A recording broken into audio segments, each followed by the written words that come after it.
Olá, estudantes dos primeiros anos, tudo bem? Eu espero que sim. Pessoal, vocês estiveram acompanhando nas últimas aulas as produções das artes visuais do período paleocristão. Bom, nós continuaremos falando da arte cristã, mas agora em uma nova etapa. Está curioso? Quer saber que etapa é essa? Quer saber se nós continuaremos tendo desafio? Faz o seguinte, vem comigo, que eu te conto.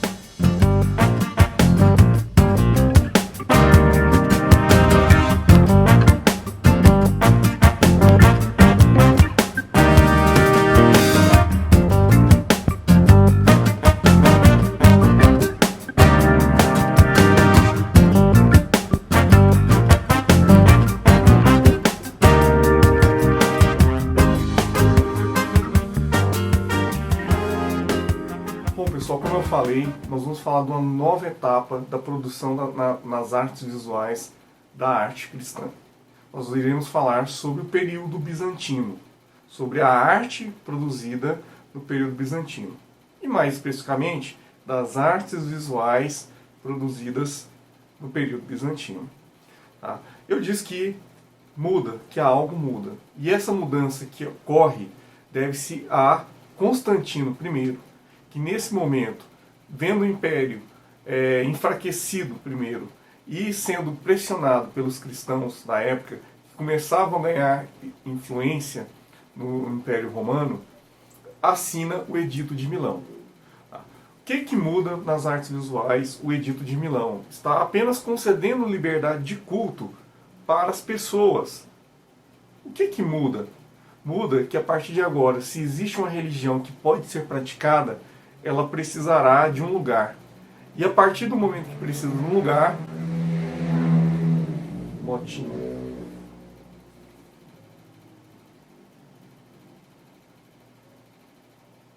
E a partir do momento em que se precisa de um lugar, você vai construir prédios. Estamos falando das artes visuais, mais especificamente da arquitetura. Tá? Então, vai existir um estilo arquitetônico que vai estar voltado para atender essa nova necessidade. Só que, na verdade, nós chamamos novo porque a gente vai falar de templos cristãos, algo que não era comum. Mas os estilos, eles obedecem e eles seguem as tendências romanas. Tá? E, lógico, tendo também as influências gregas, né, preservadas. Né? Vamos citar como exemplo a Capela de Santa Sofia. Você assistiu a novela Salve Jorge? Isso, aquela novela que tinha aquela música... Qual que era a música mesmo, gente? Esse cara, o cara que pensa em você toda hora. Esse cara sou eu. Bom, nessa novela, a entrada da novela, se vocês se lembrarem bem, puxarem na memória de vocês, talvez vocês não se lembrem, mas porque essa novela é um pouco, eu não direi antiga, né? Não vou falar que é antiga, não vou falar que é antiga. Mas enfim, essa novela, todo o contexto dela se passa em Istambul. E daí, Istambul foi Constantinopla. Constantinopla foi a cidade de Bizâncio. Vamos falar de arte bizantina, porque toda a arte produzida em Bizâncio é bizantina. Pessoal, então, nesse sentido, a arquitetura da Capela de Santa Sofia, que aparece na abertura dessa novela, bem como muitas referências que vão sendo mostradas, né, durante a novela, elas pertencem à arte bizantina. Ah, você não sabia, né? Agora, por causa da aula de artes visuais, você vai olhar para a abertura das novelas com um olhar diferente. Muito bem. Então, a primeira influência direta que nós temos, por assim dizer, está na arquitetura. Porém, olha só que interessante. Porém, nós vamos olhar para a iconografia. A iconografia. O que significa ícone? Ícone, na linguagem grega, significa imagem. Ah, então agora a gente vai começar a fazer as paradinhas das imagens. Calma, calma lá. Vamos lembrar o seguinte, que durante o paleocristão as imagens tinham uma função.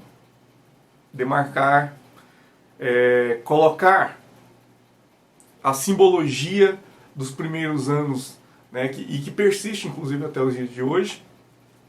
Colocar a iconografia cristã, né, como um símbolo de diferenciação.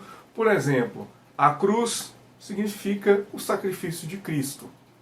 Né? Os cristãos usavam cruz porque eles reconheciam o sacrifício de Cristo. Os emblemas de palmeira significando o martírio. Certo? A âncora significando a salvação. Se bem que eu ainda fico pensando, né, a âncora. A âncora é que não... Porque se você estiver no mar, você segurar uma âncora, você vai se afundar. Pessoal, então temos essa iconografia e uma das mais importantes iconografias do universo cristão, que é o peixe, ou ictus, tá? A pronúncia correta, até onde eu sei, é ictus. E cada uma dessas letrinhas vai ter um significado, né? Cara, esses caras da moto hoje estão tirando onda. Muito bem. Ictus significa, então, cada uma dessas palavras, dessas letrinhas vai significar uma coisa. O I é Jesus, o C de Christos. O T vai significar teu. Depois Dios, o Y significa Dios. E o S, Soter, Salvador, que significaria Jesus Cristo, Filho de Deus, Salvador. Muito bom. Essas são as primeiras imagens cristãs que elas eram aceitas por uma necessidade. Só que em um determinado momento em que existia a liberdade de culto, né, agora nós estamos lembrando que ainda não havia um poder legitimado da igreja.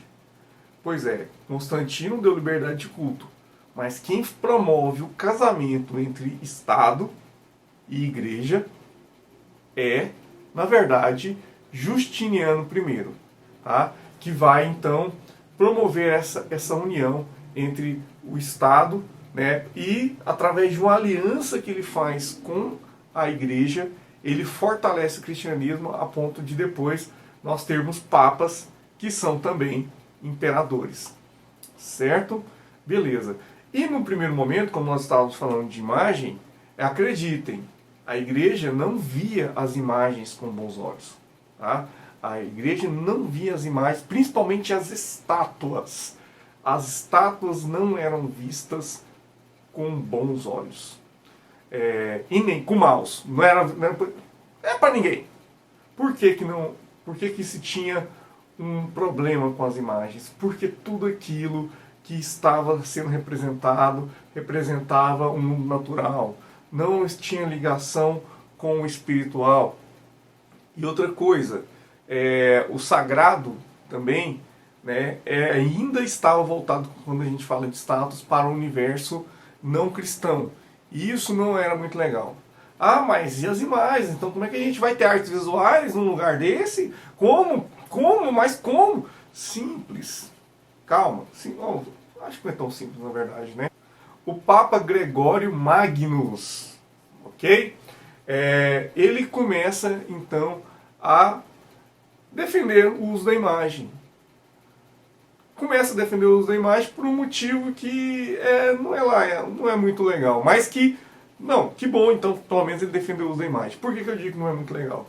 Ele começa a defender o uso da imagem porque a maioria dos fiéis e a maioria dos devotos, desses novos devotos cristãos, não sabiam ler. Então, ele até tem uma frase que o Gombrich traz aqui, o Ernest Gombrich, lembra do Ernest Gombrich? Vou falar para vocês. Esse cara aqui, ó. Ernest Gombrich. Ele fala, o Ernest Gombrich traz a fala dele que é a seguinte: olha, a imagem estampada na igreja está para as pessoas como a ilustração dos livros infantis está para as crianças. Ou seja, ele defendia a imagem porque a imagem tinha uma função didática, que era ensinar as pessoas que não sabiam ler sobre o cristianismo. Então, temos aí uma primeira utilização da imagem, tá? Uma primeira utilização da imagem no universo cristão. Ok? Muito bem, gente. Começou-se a produzir, então, imagens. Que tipo de imagens, então, poderia ser produzida durante o período bizantino? Bom, imagens que remetessem aos sagrados e aos santos. Tudo aquilo que remetesse ao didatismo religioso, ou seja, ao catequismo. Tudo aquilo que pudesse evangelizar, mesmo os analfabetos e incultos. Esta era a principal função das imagens nesse momento. E olha que eu estou falando das imagens. Existia estátua no período bizantino. Não é um período de produção, de forte produção bizantina. Lembra que no Paleocristão eu trouxe para vocês as estátuas, mas lembra que lá as estátuas existiam porque elas sofreram um processo de sincretismo. Pegou estátuas do universo cristão, romano e grego e travestiram elas de peças com valores cristãos. Mas elas não são originalmente cristãs, não em sua maioria. Tá? Não são. E durante o período bizantino também que tem-se que lembrar que ocorre o período de querela das imagens. Querela. Olha que nome bonito, né? Querela. Não, querela. Não, é querela. Querela. Não é querela, é querela. Querela. Beleza. Então, quando nós vamos estudar o tipo de produção de imagens que nós temos o mosaico. O mosaico. O que é um mosaico? Isso, aquele desenho, né? As pedrinhas que você vai colocando assim e vai fazendo mosaico. É isso mesmo. Que lembra quando seu professor já você mandava você fazer um monte de bolinha de papel crepom e ia colocando nos lugares? A bandeira do Brasil. Lembra? Pois é, aquilo. Enfim, a querela das imagens não atingiu essas pinturas, a linguagem da pintura. Lembrando que o mosaico entra aí, né, na linguagem da pintura. Tá? Então isso é importante a gente saber que a principal linguagem desse momento vai ser o mosaico, porque nós vamos ver muitas pinturas de mosaico. Outras pinturas que nós iremos ver, tá, estarão relacionadas sempre a esse universo da transmissão do saber cristão. Pessoal, dica, não deixe de ler o texto. Tá? Não deixe de ler o texto, principalmente porque neles estão as informações mais concisas. Eu coloquei lá as informações de datas, né? Por exemplo, eu citei aqui um momento da história que é o casamento entre Estado e Igreja, que se deu entre 525 e 567. Tá? Então, assim, nesse momento, como eu estou apresentando esse conteúdo para vocês, eu não estou focado nesse saber objetivo. Eu quero que vocês entendam o contexto do que nós estamos falando. Ok? Beleza? Obrigado. Fui!